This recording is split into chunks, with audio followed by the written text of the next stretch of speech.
All right. Just making sure we're connected here. Make sure we can see everyone and give them a chance to join. Okay. All right. Perfect. Okay, we are live. Hello, everyone, and welcome to day 2 of the Boys Town Pediatrics Spring Newborn Expo. My name is Gabby. I am your host for the week. We are going live every single day with a Boys Town pediatrician to discuss an array of topics as it pertains to you and your newborn. Today, we are live here with Dr. Annie Zimmer, and we are going to be discussing newborns and routines. So if you are watching live, make sure you give this video a like and leave a comment to be entered into today's giveaway. We are giving away a knitted baby blanket, a musical learning book, and a signed Common Sense Parenting book from the Boys Town Press. So if you want to win that, leave a comment, like this video. And if you're watching and maybe haven't disclosed your pregnancy to friends and family and would prefer to send a private message or a private question as we go through our discussion, we are monitoring our private inbox as well. So you don't need to publicly comment if you are not wanting to. Perfect. Okay, well, Dr. Zimmer, how are you doing today? I'm great. How about you? Great to have you on. Good Tell us a little bit more about you and your role at Boys Town Pediatrics. I'm a general pediatrician at the Pacific Street location. I have been here 8 or 9 years, practiced in a couple other clinics prior to that. And I see newborns up through age 19 and sometimes send them off to college a little bit. So, yeah. Perfect. Well, great to have you on. We have several discussion questions outlined. So if we go through a discussion and you have a question on anything we're talking about, leave in the comments and we'll do a live Q&A at the end. So the big question, Dr. Zimmer, is can you even have a routine when you have a newborn? There is a little bit of a routine that naturally happens, but it doesn't really happen on a schedule. So there's kind of a feeding, diapering, sleeping routine that you have to do. And sometimes it doesn't really show itself for a few days, but it will settle into a routine and eventually a schedule. Perfect. What does it mean to get baby on a feeding schedule? Well, when you have a brand new baby, they do need to eat frequently. Their tummies are very small at first, and so they can't even really eat enough initially to make a long period of time in between. And so when you go home from the hospital, we're going to be talking to you about feeding that baby every 2 to 3 hours. And then as the weeks go on, the baby will probably be able to make it 3 to 4 hours between feedings and hopefully starting to do some longer stretches at night for you. But plan on feeding a baby every 2 to 3 hours at first. And that's kind of the feeding schedule that they have to follow. And sometimes babies need to eat more often than that too. So you have to have a little flexibility that it might be time to feed them sooner than you are ready for. Mm-hmm. And if you're tuning in today live and you maybe missed our chat we did yesterday, we talked all about feeding, both breastfeeding and formula feeding. So make sure you go back on our page and give that one a watch too. With feeding, should I be taking notes on how often they feed, for how long, and for how many ounces? I think that can be really helpful at first, especially when you come into the doctor's office. The doctor can look at it and get a feel for if this baby's getting enough. We don't always have to look at it. If the baby's gaining weight well and mom feels like the feedings are going really well, then it probably explains itself. But sometimes it's helpful to know how many wet diapers that baby has those first few days, if they're pooping regularly, and then how much they're really getting in, if they're actually getting enough to grow well, or if there might be something else going on that they're getting enough and they're still not growing well, then that might make the doctor look at things a little more seriously. So it can be really helpful the first week or two to be paying attention to how often and how much the baby's eating and peeing and pooping. But then as time goes on and things kind of settle down, it isn't the end of the world to be keeping track of all that stuff on an app or a journal. Mm-hmm. Yeah. A big concern for our parents as they are expecting their newest baby is sleep. So how about sleep? Can we get on a quote unquote schedule for that? There is no sleep schedule at first. Babies really do sleep a lot, but they don't sleep well unless they're fed and warm and dry. So there's a lot of sleeplessness associated with babies, and it's really fragmented sleep. So I really encourage new moms to take a nap whenever the baby's laying down. Like, let somebody else figure out the dishes or what's for supper, because it's really hard to maintain enough sleep as a new mother. But then slowly the baby is gonna, over the first few weeks, they're gonna start getting a little bit more of the day night cycle going for them. And so it will settle into longer stretches of sleep at night and more feedings during the day, but it takes a little bit of time to get there. Yeah. What about sleep training? Does it really help a baby get on a better schedule and routine? Yeah, to me, sleep training is just helping a baby learn to self soothe as they're falling asleep, and that the routine gets away from being fed or rocked to fall asleep. And so, Mhm. at first, your brand new baby's probably gonna need fed or rocked to fall asleep. And then, but as they get older, at the 2 month visit, there's always a 2 month healthy baby visit. And I always encourage parents to start laying their baby down before they're totally asleep to help them figure it out Mhm. in their crib on their back on their own. Then in the middle of the night, when some noise wakes them up or they're just in a lighter cycle of their sleep, they can get themselves back to sleep without crying and needing fed or rocked to get back to sleep. So that's really the key to sleep training. And there is cry it out sleep training methods. So sometimes babies, things get away from you. I've had to sleep train my own kids with the cry it out kind of method. It's a really hard method to do, but research shows that if a household is really sleep deprived, it's better to do some tough cry it out nights for a couple nights and get everybody sleeping better than to be drawing things out with a sleep deprived parent and a bad sleep routine. Mhm. So if I'm looking at different sleep training methods and I want to do one of them, how do I get started? And can my pediatrician help me with it? Yeah, so there are a couple different strategies. I really think of them as two different strategies. One is doing the baby steps of helping your baby slowly learn to sleep more independently Mhm. and slowly increasing that distance between you being involved with the baby and the baby falling asleep. So laying them down really groggy and then slowly laying them down more and more awake. So that's kind of like the baby steps backward method. And then the cry it out method, which is just to lay them down when you think they should be going to sleep and expect them to be falling asleep with a dry diaper and a full tummy. And if they fuss or squirm, just go in and check on them at increasing intervals, but try not to pick them up and soothe them to get them to go to sleep. Mhm. Awesome. What are some things I can do now while I'm pregnant to get myself and my family in a good spot after delivery, routine wise? Yeah, I think, kind of building appropriate expectations for yourself and your family. I know before my first child, I thought, oh, I'm going to have all this time on maternity leave. And I thought I was going to do like special projects. And when Yeah. I had a newborn, it was like a feat to get in the shower and your teeth brushed every day. So don't have high expectations of doing other things or doing more things after a baby is born and maybe trying to get some projects and appointments kind of tidied up during the pregnancy if possible. And then just having a good bedtime routine with your older children, if you have older children, and trying to just be ready to have a consistent routine that carries forward once the new baby shows up. Mhm. Definitely.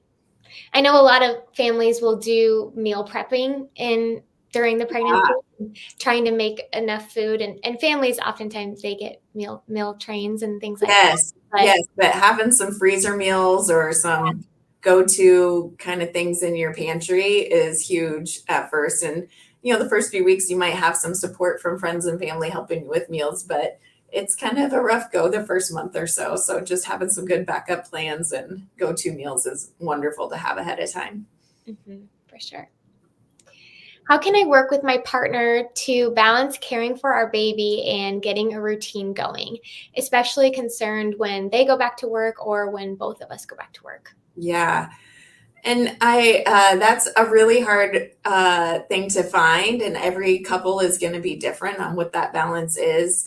I did with my first child, at first we were both getting up and dealing with the baby every time the baby woke up, and we both found ourselves overly exhausted. And so I really encourage families to kind of try and do shifts a little bit. And sometimes moms don't get as long as of a shift when you're breastfeeding because you're kind of more on the clock for that baby, but just a few hours of reprieve where dad's in charge of the baby and you can let dad struggle and figure out how to soothe the baby too without you, just so you can get some rest is really important. And having two sleep deprived parents can be more stressful. So making sure that at least one of you has your head on straight and is getting a decent night's sleep. So whether it's like alternating nights or again, doing a little bit of shifts is really helpful. Mm-hmm. You mentioned earlier, it can be hard with a newborn to even take time to hop in the shower for a couple minutes and brush our teeth and some of those self-care things that before you have kids, you don't really think twice about. And then after sometimes we'll let it slip a little bit. So how can we ask for more help from our partner or family support network in getting more time to take care of ourselves after delivery?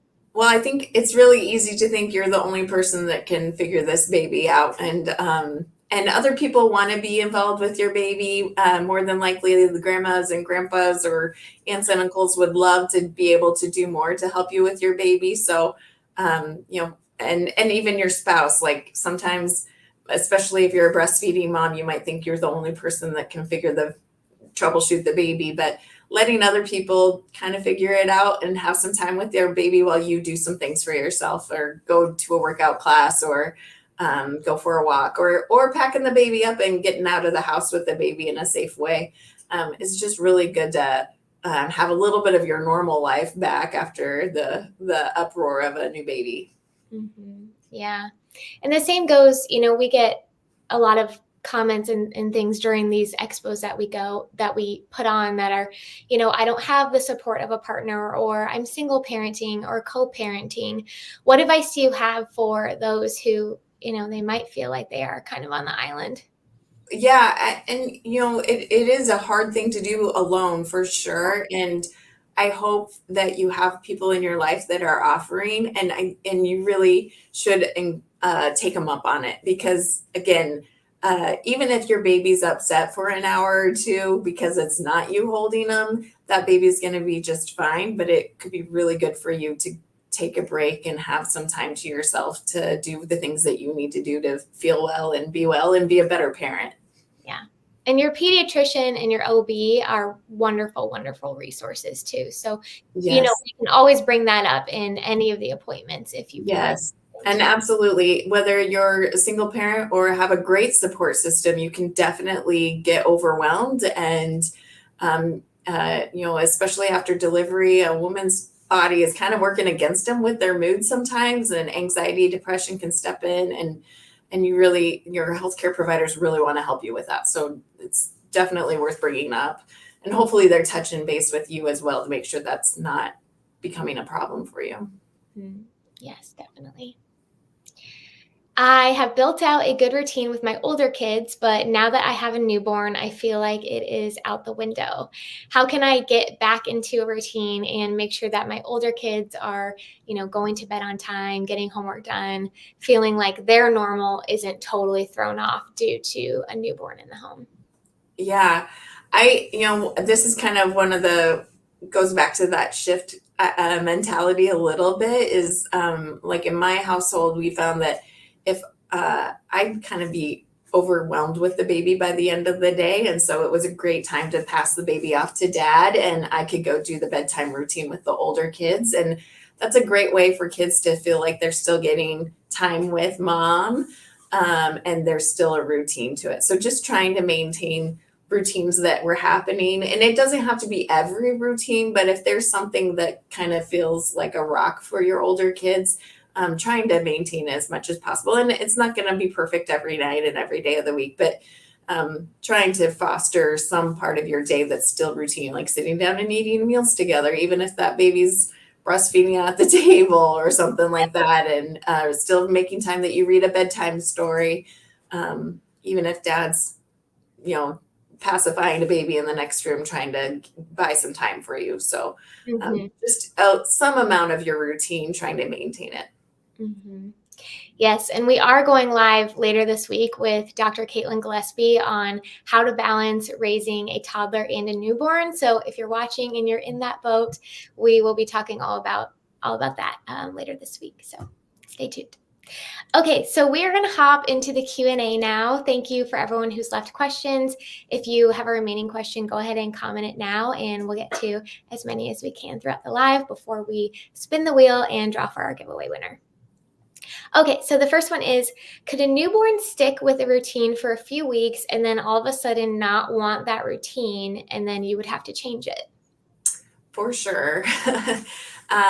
Sometimes, I mean, if it's really stark and really dramatic and the baby's really difficult, it might be worth checking in with the doctor to make sure something isn't going on with that baby. But otherwise, the routine does shift a lot, and developmentally, the baby's changing a lot. And it's amazing how different they are by their 2-month visit. So they might start cluster feeding at a certain time of day when that really wasn't a problem normally, or all of a sudden you thought baby wouldn't go to sleep till 10:30 and they're acting super tired at 8:30 or something like that. So the routine really is slowly declaring itself over those first couple months, and not and so it's going to evolve for sure. Mm-hmm. This one says, how long should you try one sleep training method before switching to another one? Well, it depends on what method you're using. The cry it out method, if you stick with it, you're gonna be in a good spot within a week, usually. You might have to revisit it a little bit, like you get an illness or something, you might have to do a little cry it out again after they've recovered from an illness. But the baby steps backwards kind of method, it's gonna be a few weeks before you get to a point where you really are having progress. So. Mm-hmm. Okay, we have 3 more questions. I see one from Instagram, so I'm going to go ahead and pull that one in. It's, if you are already on psych meds during pregnancy, would postpartum depression be even worse after birth, or will meds help regulate it? Medications are commonly used after a baby is born to help with it. So it doesn't mean it's going to be worse after a baby's born, but there's a lot more vulnerability in that time period. So it's a very important time to be touching base and keeping regular appointments with your doctor, and not get discouraged if you have to go up on your medicine and when you had been stable for a long period of time, or go back on medicine if you've been doing well without it. So it's not a guarantee it's going to be worse by any means, but it's just a vulnerable time. Mm-hmm. Yeah. Okay, the next one is there a benefit to trying to structure nap time versus awake and playtime? And if so, what age should we start trying to structure that, and how firm should we hold to the schedule? Yeah, a nap routine doesn't usually really declare itself until 6 months of age or more. So it may feel like lots of times babies before 6 months of age will have 2 or 3 naps a day that are somewhat predictable. But it's really at your baby's whim, the daytime sleeping. And then I always call it like the golden age of sleep. After about a year or 15 months, then they tend to be really good sleepers with really long naps, but you can't really force it other Mhm. than having a good bedtime pre-nap time routine. So like with a toddler, being consistent about doing the same things you do before bed, before a nap. Like we read a story, we rockabye, we sing a song, whatever your routine is, kind of doing an abbreviated version before the nap can help establish that this is time to go to sleep. But they're going to kind of declare what time of day that is. Mhm. Yeah. My newborn is really fussy all the time unless my husband or myself is holding him. Is there anything we can do to help him sleep without being held? I wish there was an easier answer to this. It is, I mean, a brand new baby, they really just want to be back inside mom. It's like you have to recreate the womb a little bit to soothe the baby. So they want to be snuggled, they want warmth, they want the swaying, swishing noises and movements. And they really want to suck too. So like some people call it the S's, where you are swishing, swaying, sucking, and like a side position of just feeling warmth and close. So doing that to soothe your baby, but also trying to lay them down, especially during the daytime. If they've just been fed, they're getting sleepy, try and lay them down as much as possible so they get used to being on that firm mattress on their back, which is the opposite of what they want. So they can build up a little bit more tolerance for it. And if your baby is really difficult all the time, it's very appropriate to touch base with your doctor to make sure that they're growing well. There's not signs of something else going on that's causing that fussiness. Yeah, definitely. Okay, we will do 2 more questions and then we will draw for the giveaway. So thanks everyone for hanging on and asking really, really great questions. Okay, this one says, I've heard about colic. How do you tell the difference between just a fussy baby and a colic baby so that way I can know whether to pursue help from my pediatrician? Yeah, colic, is a kind of a ambiguous word out there, and there's not really an explanation of what it is. But the definition medically is 2 hours of crying more than 2 days a week for more than 2 weeks. So, like, typically when it's a colicky baby, they're fine a lot of the day, and then there's just kind of a witching hour where they're very difficult and it tends to be in the afternoon, evenings, where they're just a lot more tricky, and they might just cry. And understanding that a baby has colic can sometimes be helpful to just be okay with the crying a little bit and not be stressed out about it. Then there's just some babies self-soothe better than others, and some learn how to be content laying on their back by themselves faster than others. So there can be some variability in what's normal. But then sometimes, again, if the baby's fussy all the time and uncomfortable, there could be a feeding issue or a digestive illness or something like that going on. Mm-hmm. Yeah, and Friday of this week, we are going live on decoding crying, and we'll touch a little bit more about colic. So make sure to tune in if that is something you are worried about or going through with your newborn. Okay, this says, what is the recommended bedtime for a newborn? There is no bedtime for a newborn. It's really discouraging to hear that, I'm sure. But I would try in the evenings to keep your lights dim and try and settle in and when there's a good feeding and you get the baby all dry and wrapped up and get them tucked away. But it will slowly turn into a bedtime. I think when I think back of my own kids, it was like all of a sudden it was like, oh yeah, 8 o'clock at night. They've stayed down for a few hours when I laid them down at 8 o'clock at night. So it will slowly turn into a bedtime routine. But that first week or two, you really just have to sleep whenever the baby's sleeping, and you might be doing as much sleeping during the day as you are at night. Mm-hmm. Perfect. Awesome. So before we go ahead and spin the wheel for the giveaway, thank you everyone for commenting. Make sure you like this video. And if you are watching this later on after the live has concluded, whether you're watching tonight after work or in the coming days, and you have an outstanding question on newborns and routines, leave it in the comments or message our page directly, and I will send it over to Dr. Zimmer to get you an answer. And Dr. Zimmer, if anyone watching wants to schedule a free meet and greet with you, can they do that online or call the office directly? I think you have to call the office directly, but you're welcome to do it, and you're welcome to schedule with more than one doctor. I think all of our Boys Town doctors do meet the doc appointment. So if you want to meet some doctors and get a feel for a pediatrician, you're welcome to make an appointment. Perfect. Yes, we have that linked right above this video if you're watching on Facebook. Okay, the moment of the day. The giveaway winner today is Lindsay. There you go. Congrats, Lindsay. I will message you from the page after this live to claim your prize. And don't worry, guys, we've got 3 more days of lives this week and are giving away a prize each day. So keep watching every day at noon for a chance to win. And with that, Dr. Zimmer, thank you so much for joining. Absolutely. Wonderful. We will be live tomorrow with Dr. McCarthy on what to do when your baby gets sick. So make sure you tune in, and we'll see you all tomorrow. Thanks so much.